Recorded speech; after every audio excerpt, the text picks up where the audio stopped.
My name's Gary Clinton from the Guitar and Music Institute. This series of lessons is going to be on bar chords and how important they are for you in learning guitar, particularly when you want to change to different keys for whatever reasons you might need to do that. This kind of thing obviously comes up a lot. So we're going to be talking about principal shapes that can be barred.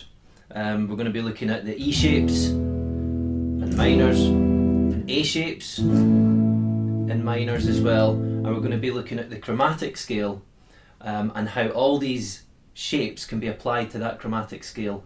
We're going to talk about a principal concept, so this works for any chord and any key. So the idea being that we take shapes, the E that I mentioned, a root 6 or a type 6, an A major, root note on the 5th string, or a type 5 chord. According to the chromatic scale, these can be put up the fretboard. So the chromatic scale should be coming up on your screen anytime now. So if I play this here on the low E,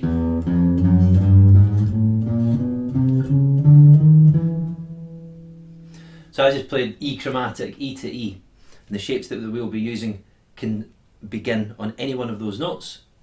The A chromatic scale, which is probably coming up on your screen about now as well. Simply A to A on the A string.